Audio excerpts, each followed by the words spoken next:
deep in the ground. A charge of chariots, perhaps, led by huge Sarpedon. This is the first time in 10 years the Trojans have ever threatened the gate, ever pushed so far across the plain. If they break through the wall, they will burn the ships, our only way of getting home.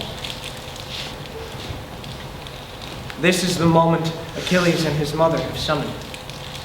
The Greeks, routed and desperate without him. Now watch him, staring over the ocean. It is unnaturally still, as if Thetis is holding her breath. Down the beach, chaos. Outside the remove of our camp, the sounds of battle grow louder. Piercing screams of horses impaled on the stakes of the trench, the desperate shouts of the commanders, the clangor of metal on metal. And then there is a terrible crashing. The wall we built. Screams follow of triumph and terror. All around me are men carrying fallen comrades, limping on makeshift crutches, or crawling through the sand, dragging broken limbs behind them. I know them, their torsos full of scars, my ointments are packed and sealed. Their flesh that my fingers have cleaned of iron and bronze and blood. 2 ships are on fire. Pressed against their hulls is a crush of men, screaming, desperate, leaping to the decks to beat at the flames. And then I see a sudden hand grip the sharp nose of a ship, and then the arm beneath it, sure and strong and dark. Hector. His face is smoothed, at peace. His eyes lifted, a man in prayer, a man seeking God. He hangs there a moment, muscles in his arms knotted and flexed, armor lifting on his shoulders, showing hip bones like the carved cornice of a temple. Then his other hand swings a bright torch towards the ship's wooden deck. The flames catch immediately. Hector smiles. And why should he not? He is winning. What has happened? They are dying, all of them. The Trojans are in the camp. They are burning the ships. There is no one left but you to save them. If they are dying, it is Agamemnon's fault. I told him what would happen if he took my honor. Last night he offered. He offered nothing. Some tripod, some armor, nothing to make right his insult or to admit his wrong. I have saved him time and again. His army, his life. Odysseus may lick his boots, but I will not. He is a disgrace. I know it, and all the men know it too. You must forget him. It is as you said. He has doomed himself.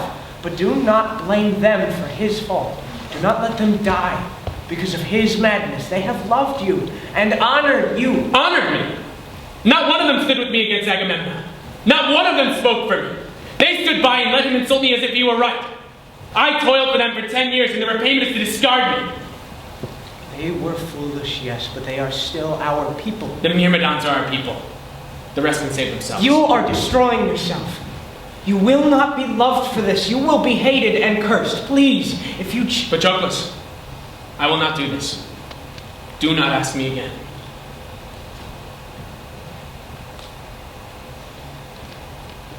For me, then. Save them for me. I know what I am asking of you. But I ask it for me. Anything. Anything, but not this. I cannot. If you love me... No! If I yield, Agamemnon can dishonor me whenever he wishes. The kings will not respect me, nor the men. Do you think I wish them all to die? I cannot. I cannot. I will not do this. I will not let Agamemnon take this from me. Then do something else. Send the Myrmidons at least. Send me in your place. Put me in your armor, and I will lead the Myrmidons. They will think it is you. Do you see? You will not have to break your oath, yet the Greeks will be saved. But you cannot fight. I will not have to. They are so frightened of you. If I show myself, they will run. No. It is too dangerous. Please, it isn't. I will be all right. I won't go near them. Automedon will be with me, and the rest of the Myrmidons. If you cannot fight, you cannot. But save them this way. Let me do this. You said you would grant me anything else. But Hector and Sarpedon... Think! Agamemnon will know you defy him still, but the Greeks will love you. There is no fame greater than this. You will prove to them all that your phantom is more powerful than Agamemnon's whole army. It will be your mighty name that saves them, not your spear arm. They will laugh at Agamemnon's weakness then. Do you see?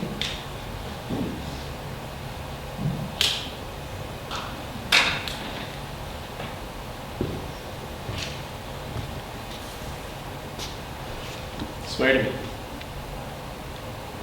Swear to me that if you go, you will not fight. You will stay with Automedon in the chariot and let the Myrmidons fight in front of you. Yes, of course. I am not mad to frighten them. That is all. You will let me?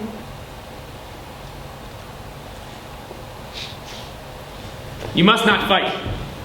You must stay with Automedon in the chariot and let the Myrmidons fight in front of you. You can chase the Trojans back to Persia if you like, but do not fight them there.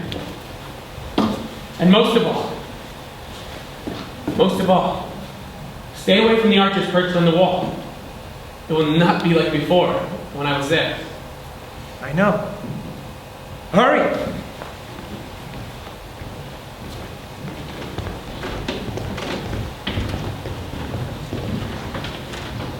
Do not leave the chariot. Do not throw your spears. I will be all right.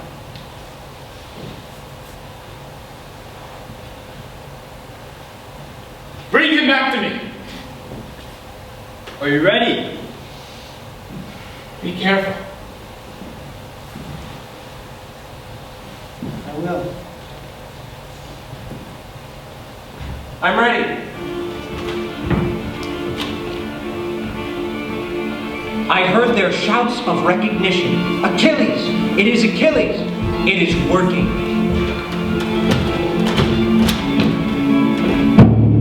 The Trojans began to break apart before me. I threw a long spear into the breast of a Trojan. Dead. The Greeks began to rally.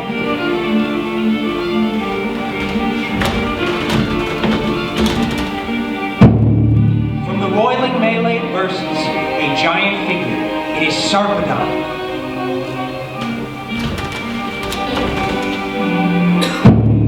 I catch the spear. It hits his belly and he tumbles.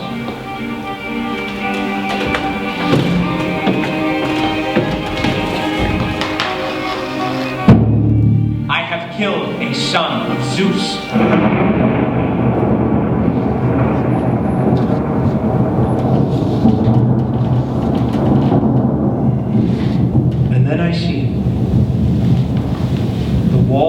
Troy loom up at me, huge cut stones, settled by the hands of gods, and the gates, giant and black with old bronze. There are no archers on the towers. No one has returned. Troy is utterly unguarded. A child could take it now. The thought of Troy's fall pierces me with vicious pleasure. They deserve to lose their city. It is their fault. All of it. No more. My fingers find slight hollows in the stone. Climb. I am not graceful, but scrabbling. My hands clawing against the stone before they cling. Yet I am climbing. I will crack their uncrackable city and capture Helen. I imagine dragging her out under my arm, dumping her before Menelaus. Done. No more men will have to die for her vanity.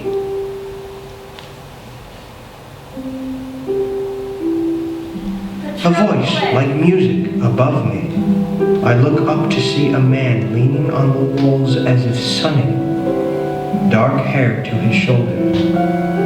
He is piercingly beautiful, a finely cut face that glows with something more than human. Black eyes, Apollo. He smiles as if this was all he had wanted, my recognition. Then he reaches down, his arm impossibly spanning the long distance between my clinging form and his feet.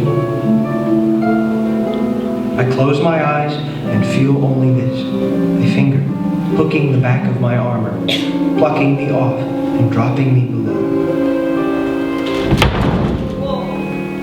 I land heavily and begin again. I will not let it defeat me. I am delirious, fevered with my dream of Helen captive in my arms. I forget about the god, why I have fallen, why my feet stick to the same crevices I have already climbed. And this time, when I look up, the god is not smiling. Fingers scoop the fabric of my tunic and hold me dangling. Then let me fall.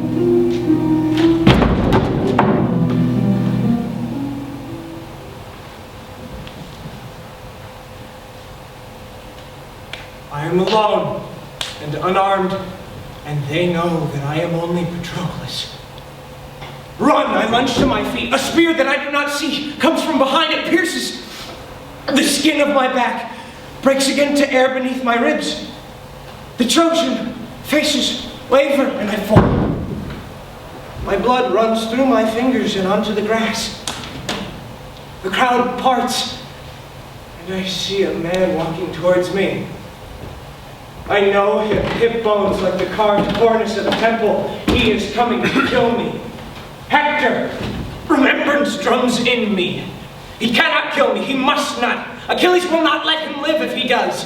And Hector must live always. He must never die. Never, not even when he is so old. Not even when he is so old and withered. He must live because his life is the final dam before Achilles' own blood will flow. Please. Please. Hector's spear lifts over me. No! The last image I see is of Hector. The last thing I think is Achilles!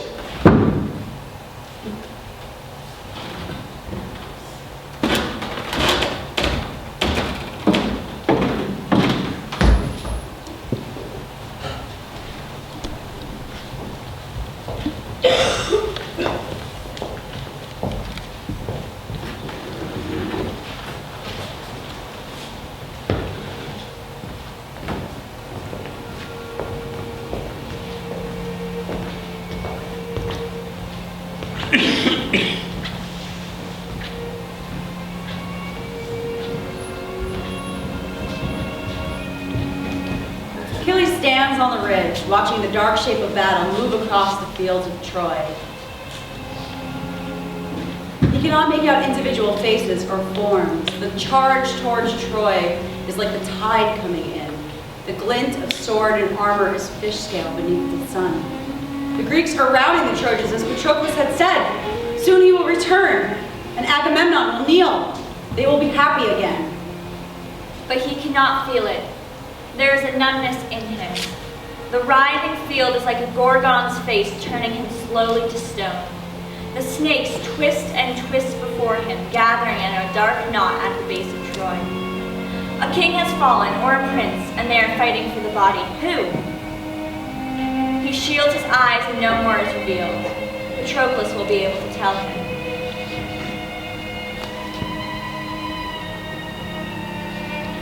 He sees the thing in pieces. Men coming down the beach towards the camp. Odysseus limping beside the other kings. Menelaus has something in his arms. A grass-stained foot hangs loose. Locks of tousled hair have fallen from the makeshift shroud. The numbness now is merciful. The last few moments of it. Then, the fall. He snatches for his sword to slash his own throat. He throws Odysseus from him, knocks down Menelaus, and falls on the body. The knowledge rushes up in him, choking off breath. A scream comes, tearing its way out. Patroclus! Patroclus! Again and again, over and over, until it is sound only. He holds me so tightly, I can feel the faint beat of his chest, like the wings of a moth. An echo. The last bit of spirit still tethered to my body. A torment. Who did this? Hector. Tomorrow! He's gone inside the city! Tomorrow! Listen to me, Pelides! Tomorrow you can kill him, I swear it! Now you must eat and rest.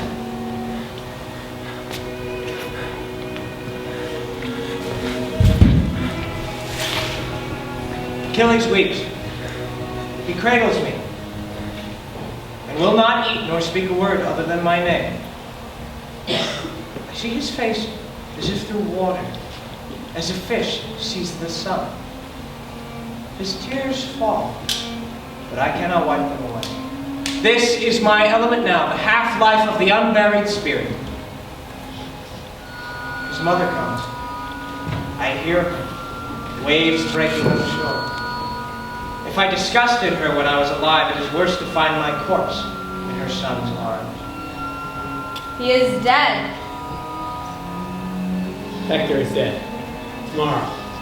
You have no armor. I do not need it. He did it to himself.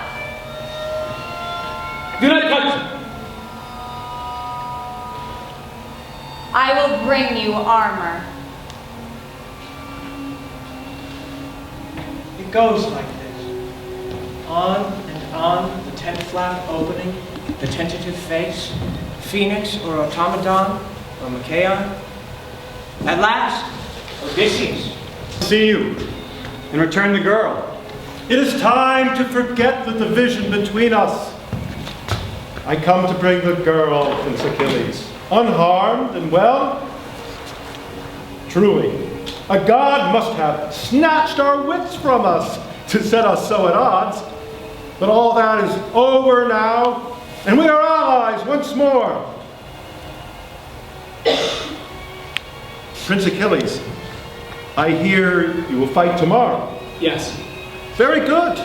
That is very good. And you will fight after that also. If you wish. I do not care. I'll be dead soon enough. Well, we are settled then. I was sorry to hear of Patroclus' death. He fought bravely today. Did you hear? He killed Sarpedon. I wish he'd let you all die. We will leave you to mourn, Prince Achilles.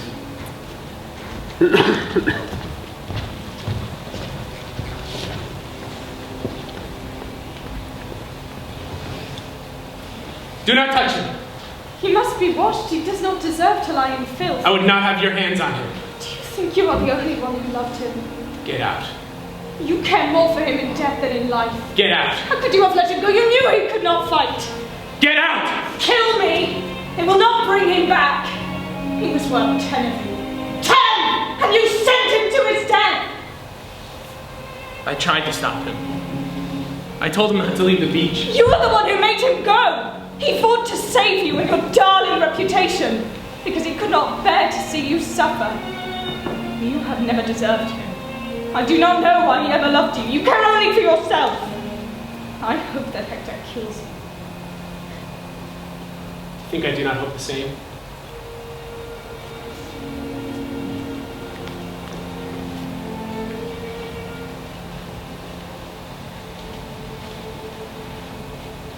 Achilles weeps as he carries me to our bed.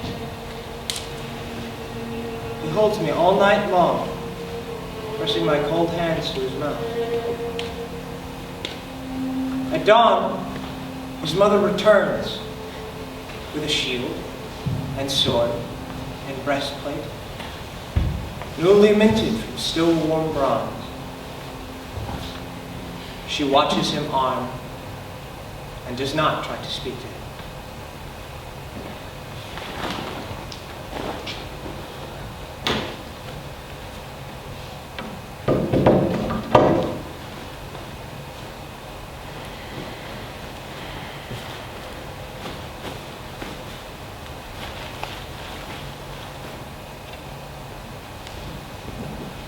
He runs up the beach ahead of the Myrmidons, past the Greeks who have come out to sea. They grab their arms and follow. They do not want to miss it. Hector! Hector! He tears through the advancing Trojan ranks, shattering chests and faces, marking them with the meteor of his fury. Yet Hector eludes him, weaving through the chariots and men with the luck of the gods. No one calls it cowardice that he runs. He will not live if he is caught. He is wearing Achilles' own armor, taken from beside my corpse. There is a grove at the base of Troy's high walls, home to a sacred twisting laurel. It is here that Hector at last stops running.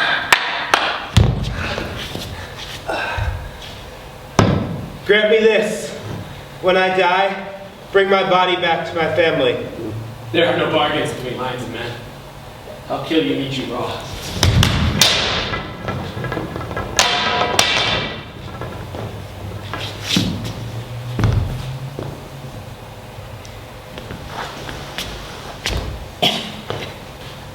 Achilles drags Hector's body, pulling it behind the chariot as the horses run. He leaves the corpse outside our tent and returns to where my body lays. He is red and rust red up to his elbows, his knees, his neck. The king of Greece is waiting for him. You have triumphed today, Achilles. Bathe, rest yourself.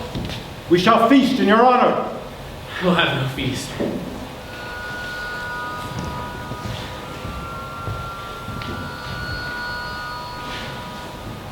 Hokomara, His mother calls him in her softest voice, swift favored. will you not eat? You know I will not. Stop! It is time to return Hector's body to his family for burial. You have killed him and taken your vengeance. It is enough. It will never be enough.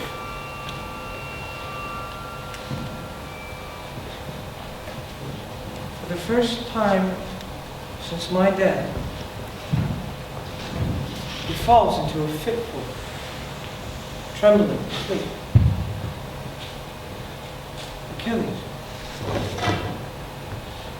I cannot bear to see you grieving. Give us both peace. Burn me and bury me. I will wait for you among the shades. I will. Patroclus, wait up here. He shakes the body beside him. When I do not answer, he weeps again. He rises at dawn to drag Hector's body around the walls of the city for all of Troy to see. He does it again at midday and again at evening. How long can this go on? Thetis is waiting for him in the tent, tall and straight as a flame. What do you want? You must stop this. Apollo is angry. He seeks vengeance upon you. Let him. Achilles, you go too far in this. I will not be able to protect you. I do not need you to. Do not be a fool. It is only my power that keeps... What does it matter? He is dead. Can your powers bring him back? No. Nothing can. Do you think I cannot see that you're rejoicing? I know how you've hated him. You've always hated him. If you had not gone to Zeus, he'd be alive. He is a mortal, and mortals die. I am immortal. What good is Godhead if it cannot do this? What good are you? I know that you are mortal. I know it better than anyone. I left you too long on Pelion. It has ruined you. This is not my son. Then who is it, Mother? Am I not famous enough? I've killed Hector and who else? Send them all before me. I'll kill them all. You act like a child. At 12, Pyrrhus is more of a man than you. Pyrrhus. He will come, and Troy will fall. The city cannot be taken without him. You would bring him here. He is the next Aristos Achaia. I am not dead yet. You may as well be. Do you know what I have borne to make you great? And now you would destroy it for this? I am done. There is no more I can do to save you. I am glad that he is dead. It is the last thing that you will ever say to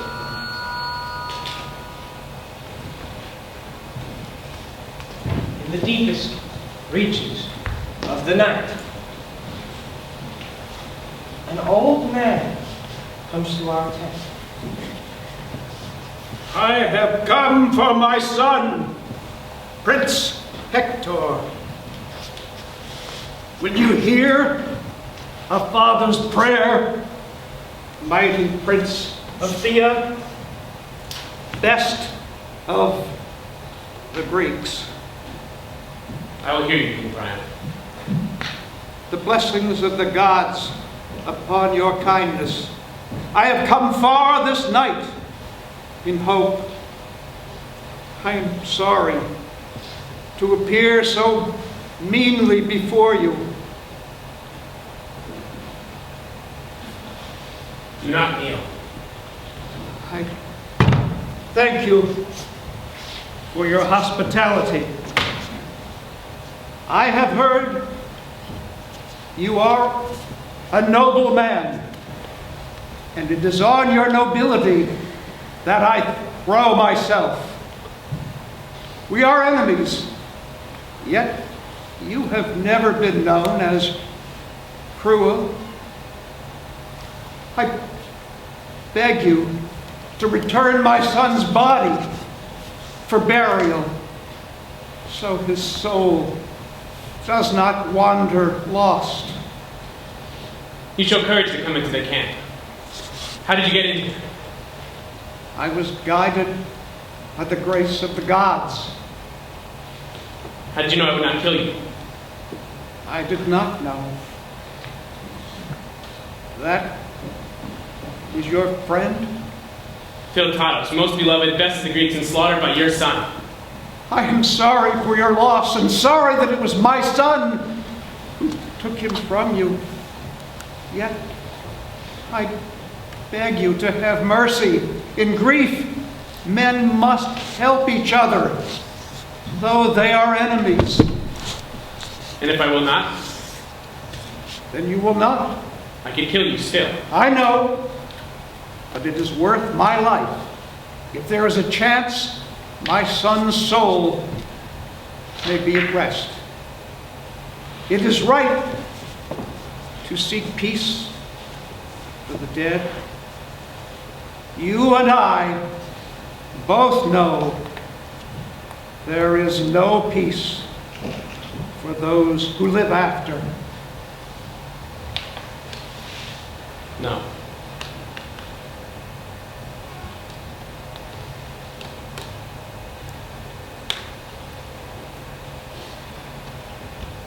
It is nearly dawn.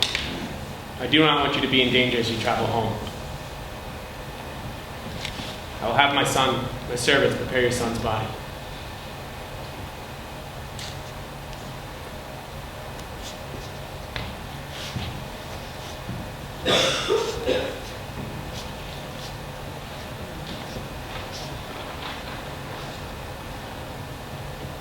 The next day, Achilles carries me to the pyre.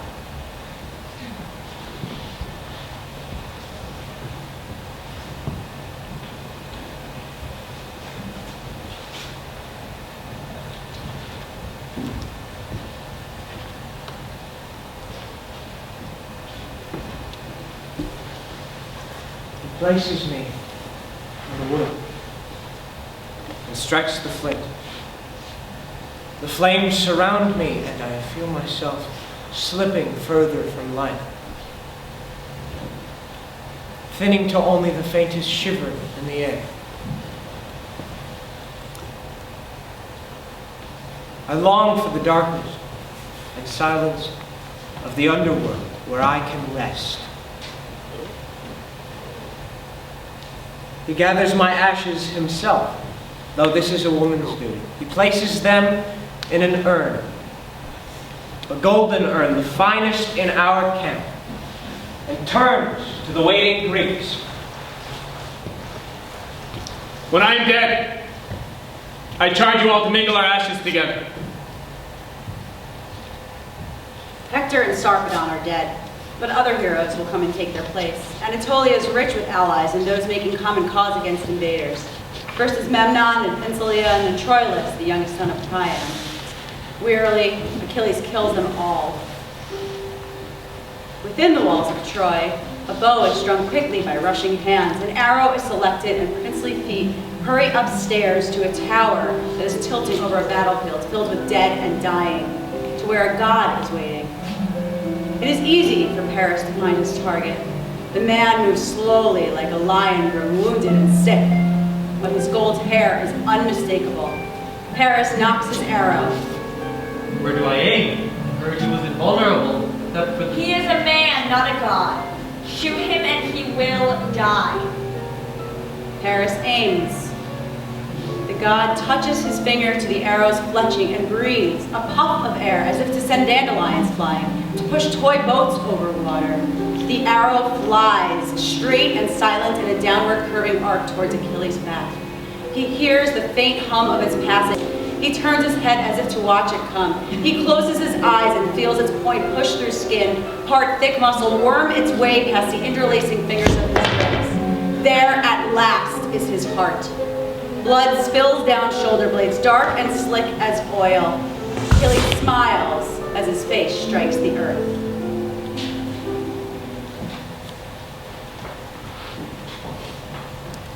The sea nymphs come for the body, trailing their seafoam robes behind them.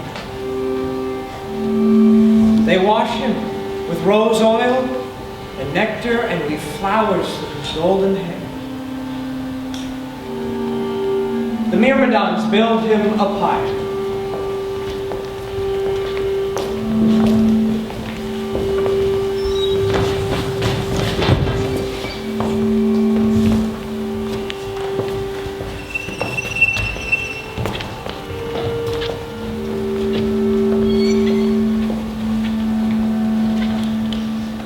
He is placed on it. The nymphs weep as the flames consume him, his beautiful body lost to bones and gray ash. But many do not weep. Briseis, who stands watching until the last embers have gone out. Thetis, her spine straight, black hair loose and snaky in the wind. The men, kings, and come. They gather at a distance, afraid of the eerie keening of the nymphs and of Thetis' thunderbolt eyes. The pyre burns itself out. If the ashes are not collected soon, they will be lost to the winds. But Thetis, whose office it is, does not move. At last, Odysseus is sent to speak with her. Goddess, we would know your will. Shall we collect the ashes? Collect them, bury them. I have done all I will do. Your son wished that we would place his... I know what he wished. Do what you will. It is not my concern.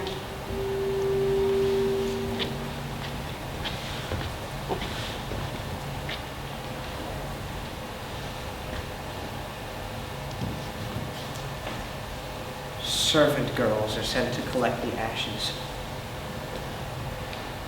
They carry them to the urn where I rest. Will I feel his ashes as they fall against mine?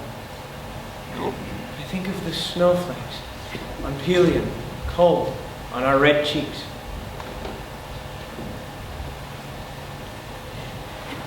The yearning for him is like hunger hollowing me.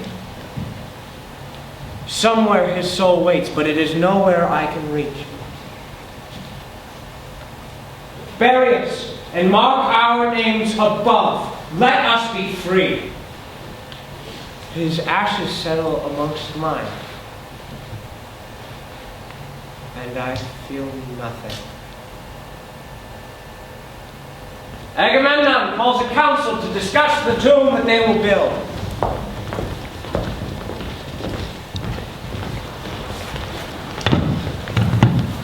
We should place it in the field, near where he fell.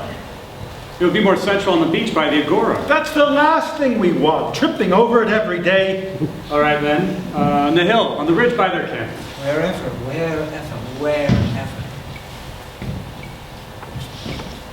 I've come to take my father's place. The heads of the kings twist towards the tent flap. A boy stands framed in the tent's doorway. His hair is bright red, the color of the fire's crust. He is beautiful, but coldly so, a winter's morning. Only the dullest would not know which father he means. It is stamped on every line of his face, so close it tears at me. Only his chin is different, angling sharply downwards to a point as his mother's did. I am the son of Achilles. May we know the name of Achilles' son? My name is Neoptolemus, called Pyrrhus. 5. Where's my father's seat? I pardon your presumption. You did not know I was coming. Lord of Mycenae, Lord of Sparta, I offer myself to your army. You do not seem old enough. 12. He is 12. I have lived with the gods beneath the sea. I have drunk their nectar and feasted on ambrosia. I come now to win the war for you. The fates have said that Troy will not fall without me. What? If it is so, we are indeed glad to have you. We were speaking of your father's tomb. Where to build it? On the hill. A fitting place for them. Them? Your father and his companion, Patroclus. And why should this man be buried beside Aristos of Chion? It was your father's wish, Prince Neoptolemus, that their ashes be placed together. We cannot bury one without the other. Slave has no place in his master's tomb.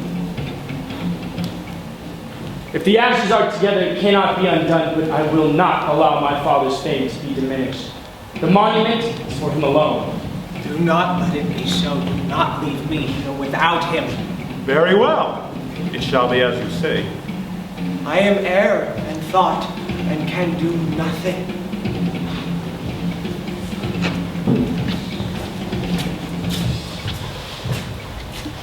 The greater the monument, the greater the man. The stones the Greeks quarry for his grave is huge and white, stretching up to the sky. Achilles it reads.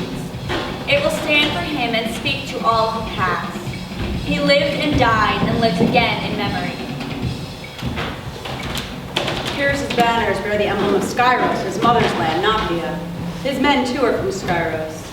Dutifully, Automedon lines up the women and Myrmidons in welcome. They watch him make his way up the shore, his gleaming, new-minted troops, his red gold hair like a flame against the blue sky. I am the son of Achilles. I take you as my inheritance and birthright. Your loyalty is mine now. What's your name? Perseus. I've heard of you. You're the reason my father stopped fighting. My lord. Your father broke with the army for you. You must have been a good bed slave. You honor me, my lord, to say so, but I do not believe it was for me that he refused to fight. Why then, in your slave's opinion? I was a war prize, and Agamemnon dishonored him in taking me. That is all. Were you not his bed slave? No, my lord. Enough! Do not lie to me again. You are the best woman in Italy. You were his. I would not have you think better of me than I deserve. I was never so fortunate. Why? What is wrong? My lord, have you heard of the man who is buried with your father? Of course I've not heard of him. He's no one. Yet your father loved him well and honored him. He would be well pleased to know they were buried together. He had no need of me. My lord— Silence! Teach you what it means to lie to Aristos of Chion. Come. My lord, I am sorry I have displeased you. You may ask anyone, Phoenix or Automedon. They will tell you what I say is true. I've given you an order. Run. Do not go to him. My lord, what would you have of me? Whatever I want. Do not see the blade in her hand, but then it is swinging down on him. But she has never killed a man before. She does not know with what strength he needs to drive it, nor with what conviction. And he is quick, turning away already. She runs towards the sea. Throw it. A moment. Her limbs lift into the gray waves like the steady beat of wings. I feel wild triumph as she pulls farther and farther from shore. The only man whose spear could have reached her is dead. The only man but that man's son. He throws the spear. It goes from the top of the beach, soundless and precise. Its point hits her back like a stone tossed onto a floating leaf. The gulp of black water swallows her whole. Phoenix sends out a man, a diver, to search for the body. He does not find it. Perhaps her gods are kinder than ours. she will find rest. I would give my life again to make it so.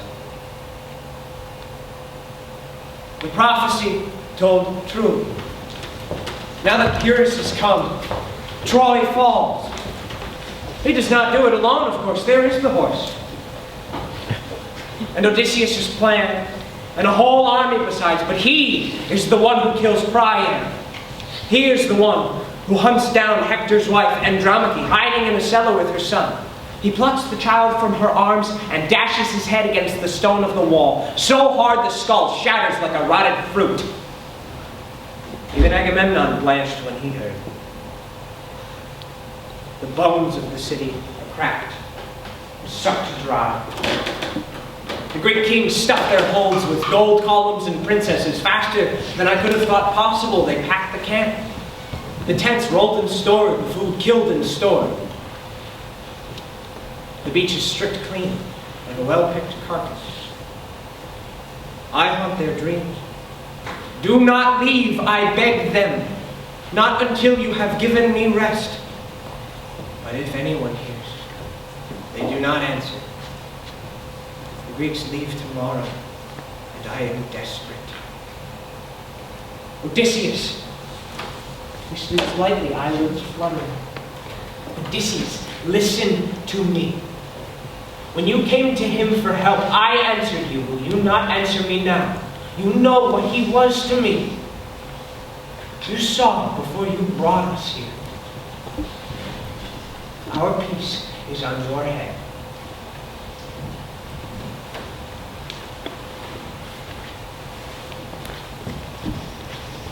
My apologies for disturbing you so late, Prince Pyrrhus. I do not sleep. How convenient. No wonder you get so much more done than the rest of us. You must be pleased with all you've done here. Hero by 13. Not many men can say so. No other man. What do you want? I'm afraid I've been prompted by a rare stirring of guilt. We sail tomorrow and leave many Greek dead behind. All of them properly buried with a name to mark their memory. All but one. I'm not a pious man, but I do not like to think of souls wandering among the living. I prefer to take my leisure unmolested by restless spirits. I cannot say I was your father's friend, nor he mine, but I admired his skill, and I valued him as a soldier. And in 10 years, you get to know a man, even if you don't wish to. So I can tell you now, I do not think he would want Patroclus to be forgotten. Did he say so? He asked that their ashes be placed together. He asked that they be buried as one. In the spirit of this, I think we can say he wished it. I am his son. I am the one who says what his spirit wishes for. Which is why I came to you. I have no stake in this. I'm only an honest man who likes to see right done. Is it right that my father's fame should be diminished by a commoner? Patroclus was no commoner. He was born a prince in exile. He served bravely in the army and was admired by many men. He killed Sarpedon, second only to Hector. In my father's armor, with my father's honor. He has none of his own. True. Some men gain glory after they die, while others fade. What's admired in one generation is abhorred in the next. We cannot say who will survive the Holocaust of memory. Perhaps someday, maybe even I will be famous. Perhaps more famous than you. Doubt it. We cannot say. We are men only, brief flares of the torch. Those to come may raise or lower us as they please. Patroclus may be such as will rise in the future. He is not. Then it would be a good deed. An act of charity, piety, to honor your father and let a dead man rest. He is a blot on my father's honor and a blot on mine. I will not allow it. Do you have a wife? Of course not. I have a wife. I have not seen her in 10 years. I do not know if she's dead or if I will die before I can return to her. My consolation is that we will be together in the underworld. That we will meet again there, if not in this life. I would not wish to be there without her.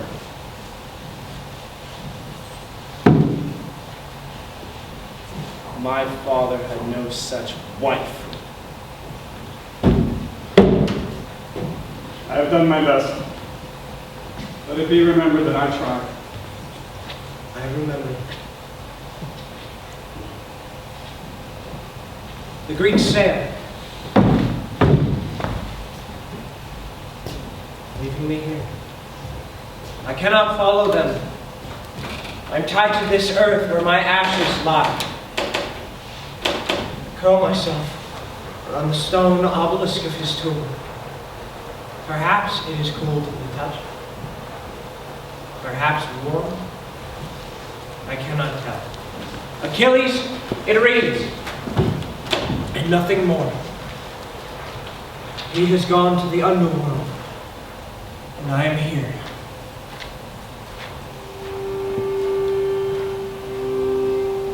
Thetis comes. I watch her, withering the grass where she stands. I have not felt such hatred for her in a long time. She made Pyrrhus, and loved him more than Achilles. She stands staring at the scenes on the tomb. Death after death. She reaches as if she would touch them. I cannot bear it. Thetis! Her hand jerks back. She vanishes. Later she returns. She stands looking at her son's tomb. Thetis. She does not react. I am buried here, in your son's grave. She says nothing, does nothing. She does not hear. Every day she comes and sits at the base of the tomb. It's as if I could feel her cold through the earth, the slight searing smell of salt in the air. I cannot make her leave, but I can hate her. You said that Chiron ruined him. You are a goddess, and cold, and know nothing. You are the one who ruined him. Look at how he will be remembered now. Killing Hector, killing Troilus for things he did cruelly in his grief. Her face is as the stone itself. It does not move. The days rise and fall.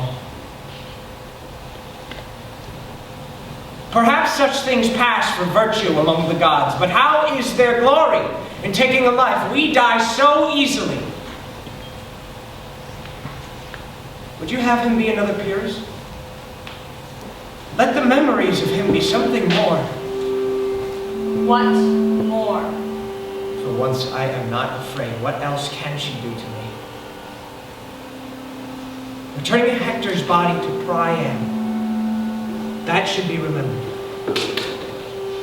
And? His skill with the lyre. His beautiful voice. The girls, he took them so that they would not suffer at another king's That hands. was your doing. Why are you not with Pyrrhus? He is dead. How? He was killed by Agamemnon's son. For what? He stole his bride and ravished her. Was this the son you preferred to Achilles? Have you no more memories? I am made of memories. Speak, then. I almost refuse. But the ache for him is stronger than my anger. I want to speak of something not dead or divine. I want him to live. At first, it is strange. I am so used to keeping him from her, to hoarding him for myself. But the memories well up like spring water, faster than I can hold them back. They do not come as words, but as dreams, rising as scent from the rain-wet earth. This, I say, This. And this. The way his hair looked in the summer sun. His face when he ran. His eyes solemn as an owl's at lessons. This, I say. This.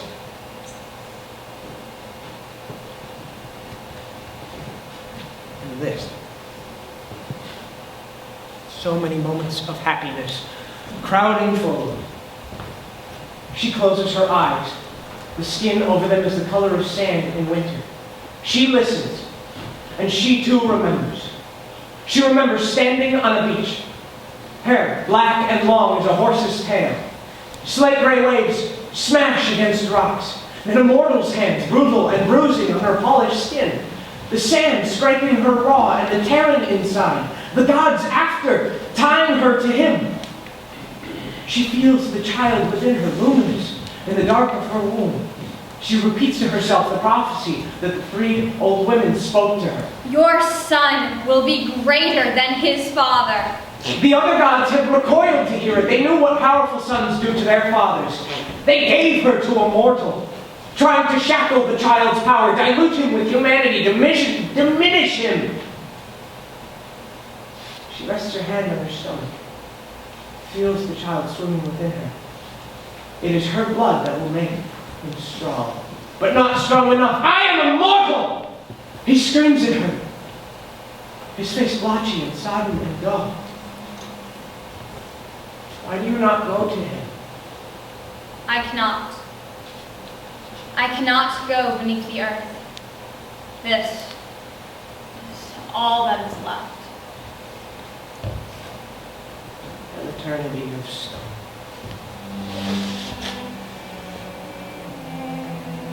I conjure the boy I knew. Achilles, grinning as the figs blur in his hand. His green eyes laughing into mine. Catch, he says. Achilles, outlined against the sky, hanging from a branch across the river. The thick warmth of his sleepy breath on my ear. If you have to go, I will go with you. My fears forgotten in the golden harbor of his arms. Memories come and come. She stares into the grain of the stone. We are all there. Goddess and mortal, and the boy who was both. We watch as the sun sinks across the sea, spilling its colors onto the water surface.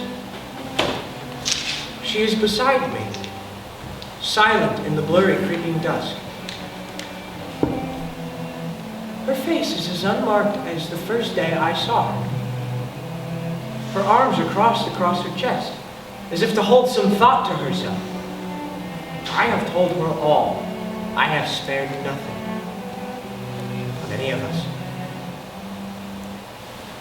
We watch as the sun sinks into the grave of the western sky. I could not make him a god. But you made him.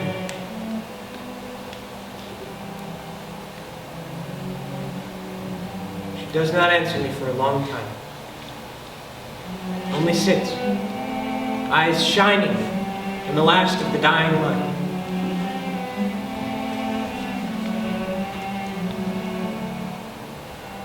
I have done it.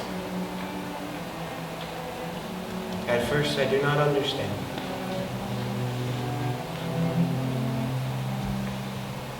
And then I see the tomb. And the marks that she has made upon the stone. Achilles, it reads. And then beside it, Patroclus. Go. He waits for you.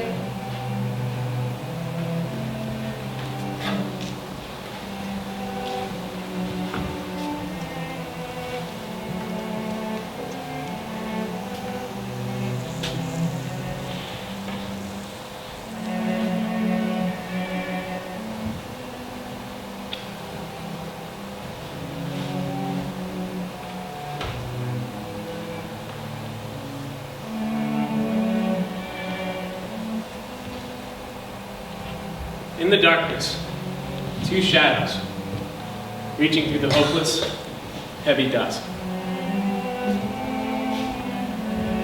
Their hands meet, and light spills in a flood. Like 100 golden urns, pouring out the sun